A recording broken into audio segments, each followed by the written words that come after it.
ধর্ম বর্ণ নির্বিশেষে একসাথে থাকতে হবে সবাইকে, তাহলে প্রত্যাশিত দিকে নিয়ে যাওয়া যাবে দেশকে, বলেছেন ময়মনসিংহে তারেক রহমান।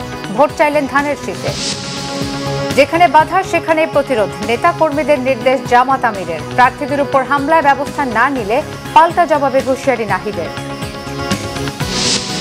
ভোট ব্যবস্থাপনায় সর্বোচ্চ সতর্কতা অবলম্বন করবে কমিশন, জানালেন ইসি আনোয়ারুল ইসলাম। নিরপেক্ষতার প্রশ্নে সামান্য বিচ্যুতি হবে না, আশ্বাস ইসি মোহাম্মদ সানাউল্লাহর। দেখছিলেন ক্রাউন সিমেন্ট সংবাদ শিরোনাম। বিএনপি চেয়ারম্যান তারেক রহমান বলেছেন, ধর্ম বর্ণ নির্বিশেষে সবাইকে একসাথে থাকতে হবে। এক থাকলে দেশকে প্রত্যাশিত বাংলাদেশের দিকে নিয়ে যাওয়া যাবে। তিনি বলেন, ঐক্যবদ্ধ থাকলে দেশ এগিয়ে নেওয়া যাবে, জনগণের বাংলাদেশ গড়ে তোলা যাবে। করব কাজ, করব দেশ, সবার আগে বাংলাদেশ জানিয়ে তারেক রহমান 12 ফেব্রুয়ারি ধানের শেষে ভোট চান। স্টাফ রিপোর্টার অমিত রায়কে সাথে নিয়ে বিশেষ প্রতিনিধি আহমেদ সরারের রিপোর্ট। ক্যামেরায় ছিলেন জহুরুল হক জনি।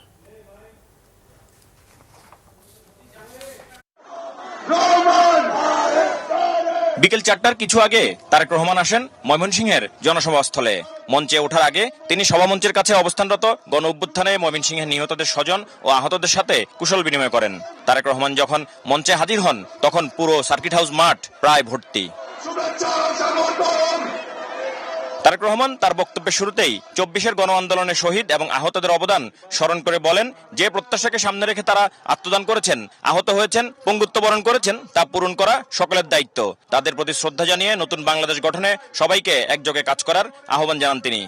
ময়মনসিংহ বলুন, নেত্রকোনা বলুন, জামালপুর বলুন, শেরপুর বলুন, এই অঞ্চলগুলোতে বহু সমস্যা রয়ে গিয়েছে। নদী ভাঙন সমস্যা আছে, কর্মসংস্থানের সমস্যা রয়ে গিয়েছে। এক যুগেরও বেশি সময় ধরে সংস্কার বা নতুন করে করা প্রয়োজন ছিল, কিন্তু কোনো কাজ হয়নি। হয়েছিল? হয়নি। কারণ ওই যে বললাম, ভোটের অধিকার ছিল না। যদি ভোটের অধিকার থাকতো তাহলে জনগণের সমস্যার সমাধান হতো।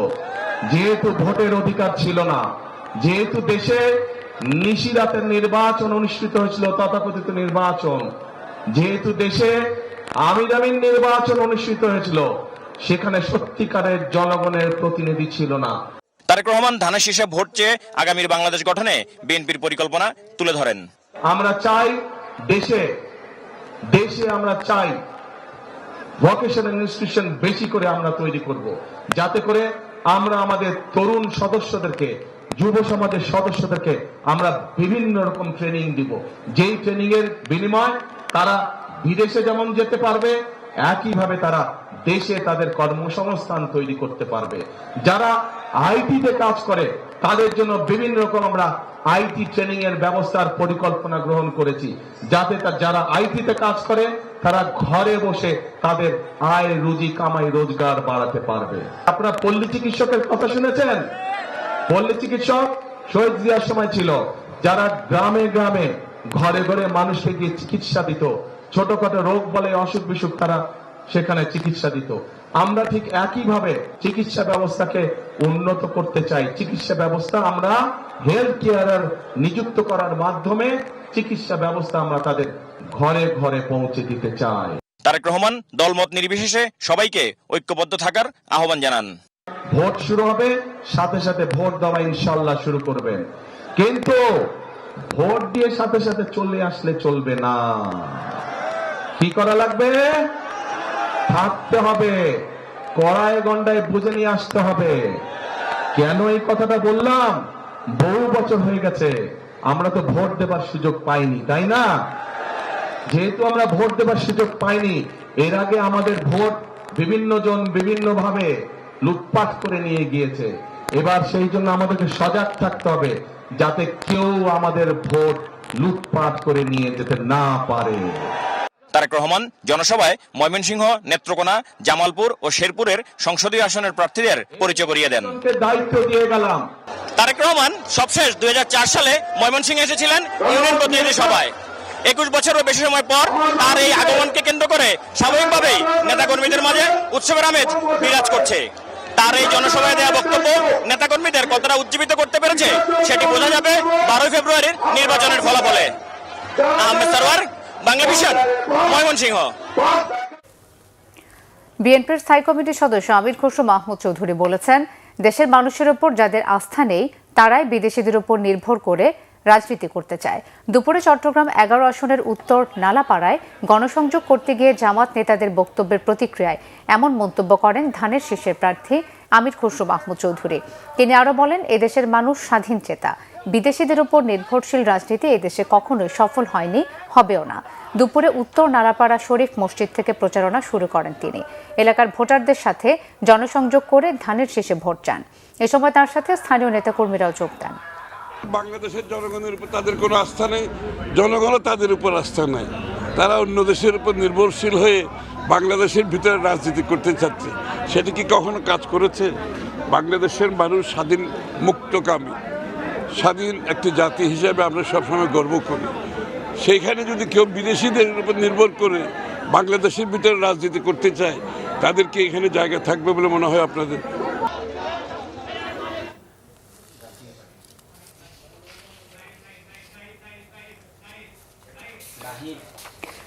দেশের বিভিন্ন স্থানে ১১ দলীয় জোটের প্রার্থীদের উপর হামলার জন্য ছাত্রদলকে দায়ী করেছেন ঢাকা ১১ আসনের এনসিপি মনোনীত প্রার্থী নাহিদ ইসলাম। আইনশৃঙ্খলা বাহিনী এসব হামলার বিরুদ্ধে ব্যবস্থা না নিলে রাজনৈতিকভাবে পাল্টা জবাবের হুঁশিয়ারি দেন এনসিপির আহ্বায়ক। ঢাকা ১১ নির্বাচনী এলাকায় প্রচারণার সময় একথা বলেন তিনি।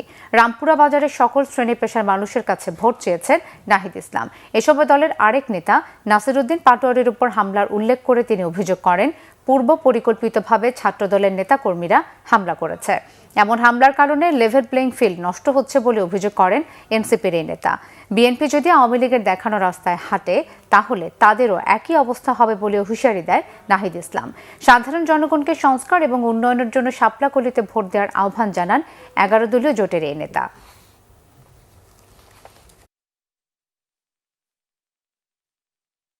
১১ দলের পক্ষে সারা দেশে যে জনজোয়ার তৈরি হয়েছে, বিশেষত নারীরা এবং তরুণ সমাজ আমাদের পক্ষে যেভাবে কাজ করছে, কথা বলছে, সমর্থন দিচ্ছে, সেটা দেখে তারা ভয় পেয়ে প্রতিপক্ষকে নানাভাবে বাধা তৈরি করার উদ্দেশ্যে, লেভেল প্লেইং ফিল্ড নষ্ট করার উদ্দেশ্যে তারা এই বাধাগুলো করতেছে। বাট আমরা আত্মবিশ্বাসী, আমাদেরকে যত বাধা দেওয়া হবে আমরা তত বেশি শক্তিশালী হব, তত বেশি ঐক্যবদ্ধ হব।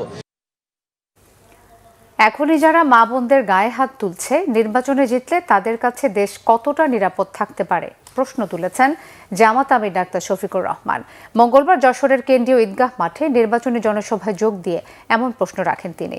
ক্ষমতায় গেলে যশোর পৌরসভাকে সিটি কর্পোরেশনে উন্নীত করার প্রতিশ্রুতি দিয়ে ডাক্তার শফিকুর রহমান বলেন, জনতার স্বার্থ রক্ষায় দাঁড়িপাল্লার মাপে কোনো হেরফের হবে না।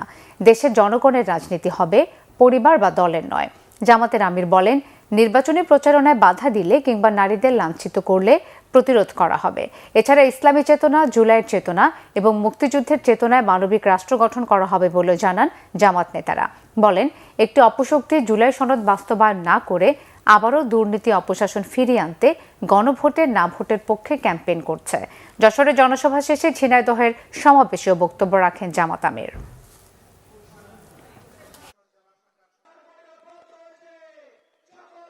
মহিলারা যখন কোনো একটা দলের পক্ষে, আদর্শের পক্ষে, নতুন বাংলাদেশের পক্ষে, ভোটের পক্ষে ভোট চাওয়ার জন্য বের হচ্ছেন, একদিকে ফ্যামিলি কার্ড আর একদিকে মা বোনদের গায়ে হাত, দুইটা তো একসাথে চলে না। এ দিয়ে একটি বার্তা দেওয়া হচ্ছে জাতিকে, বার্তা দেওয়া হচ্ছে আগামীতে এমন কোন দল যদি ক্ষমতায় আসে যারা এখনই গায়ে হাত দেয়, তাদের কাছে বাংলাদেশের একজন মা বোন নিরাপদ হবেন না। ত্রয়োদশ জাতীয় সংসদ নির্বাচনের প্রচারণার আজ ষষ্ঠ দিন। ২২ জানুয়ারি থেকে শুরু হওয়া প্রচারণা এখন তুঙ্গে। সকাল থেকে রাত নির্বাচনী এলাকায় গণসংযোগে ব্যস্ত প্রার্থীরা। ভোটারদের দাঁড়ে দাঁড়ে গিয়ে চাইছেন ভোট, দিচ্ছেন নানান প্রতিশ্রুতি। সারা দেশের নির্বাচনী প্রচারণা নিয়ে আরও জানাচ্ছেন সিরাজুম মনির শুভ। ঢাকা ৩ আসনে সকাল থেকেই প্রচারণায় নেমেছেন বিএনপি প্রার্থী গয়েশ্বর চন্দ্র রায়। কেরানীগঞ্জের সুভাড্ডা ইউনিয়নের ৭ নং ওয়ার্ডে গণসংযোগ করেন তিনি। বলেন, কেরানীগঞ্জে আগামীতে পরিকল্পিতভাবে উন্নয়ন হবে, মানুষের বসবাস উপযোগী ও পরিবেশ বান্ধব করা হবে। নাটোরের নলডাঙ্গার বাবনগ্রাম এলাকায় প্রচারণা চালিয়েছেন নাটোর 2 আসনের বিএনপি প্রার্থী অ্যাডভোকেট এম রুহুল কুদ্দুস তালুকদার দুলু। বলেন, ষড়যন্ত্র করে কেউ যদি ক্ষমতায় যাওয়ার চেষ্টা করে দেশের মানুষ তা মানবে না। নোয়াখালী 3 আসনে জামায়াতের প্রার্থী মাওলানা বোরহান উদ্দিনের পক্ষে নির্বাচনী জনসভা ও মিছিল হয়েছে। বেগমগঞ্জের রাজগঞ্জ ইউনিয়ন উচ্চ বিদ্যালয় মাঠে জনসভা হয়। বক্তব্যে বিএনপির বিরুদ্ধে নির্বাচনী আচরণবিধি লঙ্ঘন ও প্রভাব বিস্তারের অভিযোগ করেন তিনি। ঝিনাইদহ 1 আসনের বিএনপি প্রার্থী সাবেক attorney general advocate Mohammad Asaduzzaman সকাল থেকে প্রচারণায় ছিলেন। শৈলকুপার ধলহরাচন্দ্র ইউনিয়নে পথসভা করেন। বলেন, বিজয়ী হলে নির্বাচনী এলাকায় উন্নয়ন ও মানুষের অধিকার নিশ্চিত করবেন। সাভারে গণসংযোগ ও পথসভা করেছেন ঢাকা 19 আসনে বিএনপির প্রার্থী ডাক্তার দেওয়ান মোহাম্মদ সালাউদ্দিন বাবু। সদর ইউনিয়নের বিভিন্ন পাড়া মহল্লায় সাধারণ মানুষের মাঝে লিফলেট বিতরণ করেন তিনি। সিলেট 1 আসনে বিএনপির প্রার্থী খন্দকার আব্দুল মুক্তাদির পাঠানটুলা এলাকা থেকে গণসংযোগ শুরু করেন। এতে স্থানীয় বিএনপি ও অঙ্গ সংগঠনের নেতাকর্মীরা অংশ নেন। গণসংযোগে আব্দুল মুক্তাদির বলেন, ক্ষমতায় গেলে মানুষের মৌলিক অধিকার নিশ্চিত করবেন। গোপালগঞ্জ 2 আসনে ধানের শীষের প্রার্থী কে এম বাবরের সাথে প্রচারণা চালিয়েছেন জেলা বিএনপির সাবেক যুগ্ম সাধারণ সম্পাদক মুশফিকুর রহমান রেন্টু। শহরের চৌরঙ্গিতে শুরু হয় প্রচার। জেলায় 3 আসনের সবকটিতে বিএনপি প্রার্থীদের জয়ী করার আহ্বান জানান তিনি। সিরাজগঞ্জ 6 আসনে বিএনপি প্রার্থী ডক্টর মুহিত গণসংযোগ করেছেন। হাটবাজার আর জনবহুল এলাকায় ঘুরে সাধারণ মানুষের সঙ্গে কুশল বিনিময় করেন এবং ধানের শীষে ভোট দেওয়ার আহ্বান জানান। এ সময় বিএনপি ও অঙ্গ সংগঠনের নেতাকর্মীরা তার সঙ্গে ছিলেন। সিরাজুম মনির শুভ, বাংলা ভিশন, নিউজ ডেস্ক। নির্বাচন কমিশনার আনোয়ারুল ইসলাম সরকার বলেছেন, অতীতে যে কোনো নির্বাচনের চেয়ে এবারের নির্বাচনের পরিবেশ বেশ চমৎকার। রাজনৈতিক দলের মধ্যে নির্বাচন নিয়ে শঙ্কা থাকলেও কমিশন মনে করে 12 ফেব্রুয়ারি সুন্দর নির্বাচন হবে। রাজধানীর আগারগাঁও নির্বাচন ভবনে নিজ দফতরে সাংবাদিকদের এমনটা জানিয়ে ইসির এই সদস্য আরও বলেন, ভোট ব্যবস্থাপনায় কমিশন সর্বোচ্চ সতর্কতা অবলম্বন করবে। ভোটারদের নির্বিঘ্নে কেন্দ্রে আসার আহ্বানও জানিয়েছেন। সাংবাদিকদের প্রশ্নের জবাবে তিনি আরও বলেন, গণভোটের পক্ষে ও বিপক্ষে নির্বাচন পরিচালনাকারী ব্যক্তিরা কোনো মতামত দিতে পারবে না। জাতীয় পার্টি নিষিদ্ধের বিষয়ে কমিশনের কোনো তথ্য নেই। এদিকে প্রার্থীদের আচরণবিধি লঙ্ঘনের বিষয়ে ইসি আনোয়ারুল ইসলাম সরকার জানান, আচরণবিধি লঙ্ঘনের দায়ে 26 জানুয়ারি পর্যন্ত ভ্রাম্যমাণ আদালত সারা দেশে প্রার্থীদের বিরুদ্ধে 9 লাখ টাকার বেশি জরিমানা করেছে এবং মামলা হয়েছে 94টি। শতভাগ আস্থার সাথে জনগণ এই নির্বাচনে অংশগ্রহণ করছে, রাজনৈতিক দলগুলো অংশ নিচ্ছে এবং একটা উৎসবমুখর পরিবেশ, মাঠে ঘাটে নির্বাচনে প্রচারণা চলছে। এগুলো তো আস্থারই বহিঃপ্রকাশ। আমাদের ভ্রাম্যমাণ আদালত 128টি নির্বাচনী এলাকায় তারা কার্যক্রম পরিচালনা করে আচরণবিধি ভঙ্গ হয়েছে 144টা। তারা বিভিন্ন মেয়াদে যে জরিমানা করেছেন সেটি হয়েছে 9,05,500 টাকা। মামলার সংখ্যা হয়েছে 94টা। নির্বাচন কমিশনার অবসরপ্রাপ্ত ব্রিগেডিয়ার জেনারেল আবুল ফজল মোহাম্মদ সানাউল্লাহ বলেছেন, নিরপেক্ষতার প্রশ্নে সামান্য বিচ্যুতি হবে না। নির্বাচনে প্রশাসনের কারো পক্ষপাতিত্ব প্রমাণ হলে পরিণতি খুব খারাপ হবে। দুপুরে জাতীয় সংসদ নির্বাচন ও গণভোটকে সামনে রেখে ফেনীতে জেলা প্রশাসকের কার্যালয় সম্মেলন কক্ষে আইনশৃঙ্খলা রক্ষাকারী সেল, ভিজিলেন্স ও অবজারভেশন টিমের সভায় তিনি এসব কথা বলেন। তিনি বলেন, একই সময় সাধারণ ব্যালট ও পোস্টাল ব্যালট গণনা করা হবে, তবে পোস্টাল ব্যালট গণনায় সময় লাগবে। তিনি আরও বলেন, এবারে সবার মধ্যে ভোট দেওয়ার অধীর আগ্রহ কাজ করছে। নির্বাচন কমিশনের লক্ষ্য সুষ্ঠুভাবে উৎসবমুখর পরিবেশে তাদের প্রত্যাশা পূরণ করা, যাতে সবাই শান্তিপূর্ণভাবে ভোট দিতে পারে। নির্বাচনে কেউ যেন কাউকে বাধা দিতে না পারে, এটা প্রশাসনকে নিশ্চিত করতে হবে। সভায় বক্তারা নির্বাচনে আইন শৃঙ্খলা, ভোটের পরিবেশ, গণভোট সহ নানা বিষয়ে আলোচনা করেন। আমরা সামান্যতম কোনো বিচ্যুতি গ্রহণ করব না, সামান্যতম কোনো বিচ্যুতি। কারণ আপনারা একটু চোখ বন্ধ করে নিজেদেরকে প্রশ্ন করেন, অতীতে বিভিন্ন প্রতিষ্ঠানগুলো যে ভাবমূর্তির সংকটে পড়েছে তার মূলে কি ছিল? তার মূলে ছিল নিরপেক্ষতার অভাব, স্বচ্ছতার অভাব। সুতরাং এক সুতার কোনো পক্ষপাতিত্ব আমরা মেনে নিব না। জাতীয় সংসদ নির্বাচনের আর মাত্র বাকি 16 দিন, কিন্তু এখনও প্রকাশিত হয়নি কেন্দ্র ও বুথ ভিত্তিক ভোটার তালিকার গেজেট। এতে নির্বাচন কমিশনের প্রতি নাখোশ খুলনার প্রার্থীরা। নাগরিক নেতারা বলছেন এর পেছনে শুভঙ্করের ফাঁকি থাকতে পারে। এদিকে আইনশৃঙ্খলা পরিস্থিতি ও নিরাপত্তা ব্যবস্থা নিয়ে অসন্তুষ্ট বিএনপি ও জামাতের প্রার্থীরা। খুলনা থেকে আতিয়ার পারভেজের রিপোর্ট। খুলনা বিভাগের ৩৬টি আসনের ভোট গ্রহণের প্রস্তুতি নিয়ে ব্যস্ত সময় পার করছেন রিটার্নিং কর্মকর্তারা।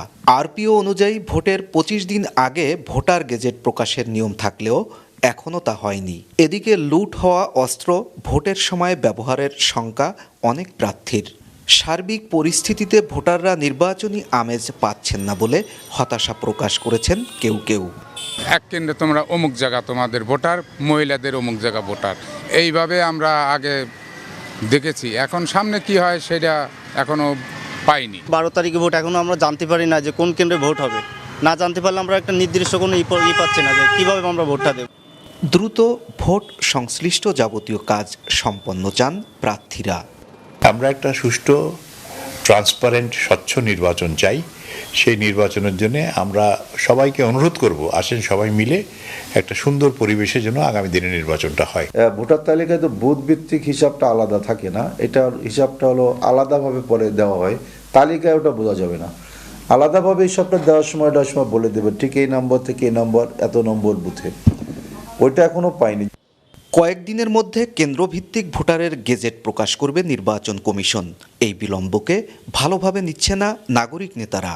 ইলেকশনের 25 দিন পূর্বে এটার গেজেট হয়ে থাকে। আমরা ইতিমধ্যে তালিকা ভোট কেন্দ্র চূড়ান্ত করে ভোটার সংখ্যা সহ তালিকা আমরা পাঠিয়েছি। আমরা হয়তো আমরা খুব তাড়াতাড়ি আমরা গেজেট পেয়ে যাব, ভোট কেন্দ্র ভিত্তিক যে গেজেট। বিভিন্ন দল এক এক সময় এক এক রকমের তথ্য প্রদান করছে, যে তথ্যের আমরা কিন্তু বিভ্রান্ত হচ্ছি, সাধারণ মানুষ বিভ্রান্ত হচ্ছে, আবার মনে করছে যে হ্যাঁ এটাই বুঝি ঠিক, কিন্তু আসলে কিন্তু না, এর ভেতরে ওই যে শস্যের ভিতরে একটা ভূত থাকছেই।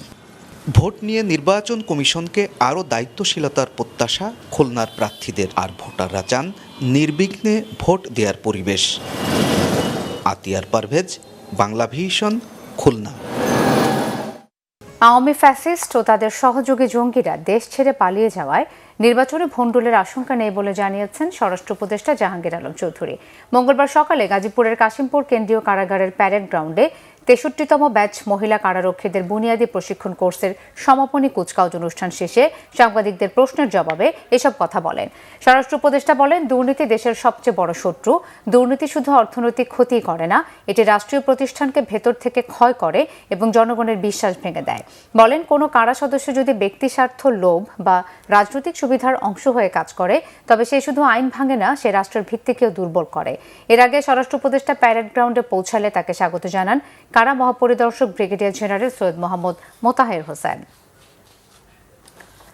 আসন্ন জাতীয় সংসদ নির্বাচন শান্তিপূর্ণ, নিরপেক্ষ ও সুষ্ঠুভাবে সম্পন্ন করার লক্ষ্যে সবাইকে পেশাদারিত্বের সাথে দায়িত্ব পালনের আহ্বান জানিয়েছেন সেনাপ্রধান জেনারেল ওয়াকারুজ্জামান।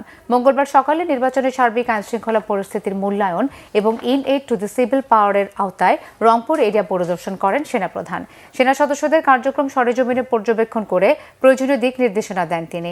এ সময় তিনি বেসামরিক প্রশাসনের সাথে ঊর্ধ্বতন পর্যায়ের সামরিক, বিভাগীয় ও জেলা প্রশাসন এবং বিভিন্ন আইনশৃঙ্খলা রক্ষাকারী বাহিনীর কর্মকর্তাদের সাথে মতবিনিময় করেন।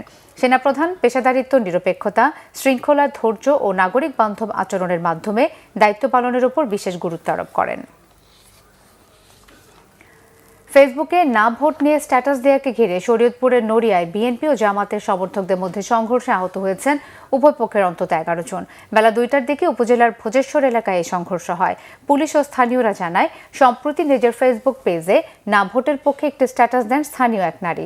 দুপুর 2টার দিকে ওই নারী ভোজেশ্বর এলাকায় গেলে তাকে নিয়ে বিএনপি ও জামাত সমর্থকদের মধ্যে বাকবিতণ্ডা হয়। এক পর্যায়ে উভয় পক্ষের সমর্থকরা লাঠি সোঁটা নিয়ে সংঘর্ষে জড়িয়ে পড়ে। এ ঘটনায় ইউনিয়ন যুবদল সভাপতি সহ উভয় পক্ষের অন্তত 11 জন আহত হন।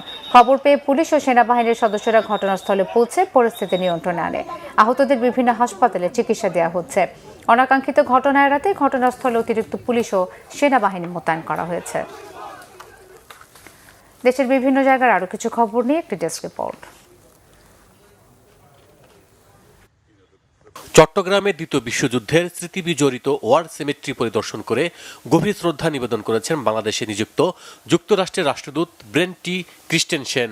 উপস্থিত ছিলেন city mayor doctor Sadat Hossain.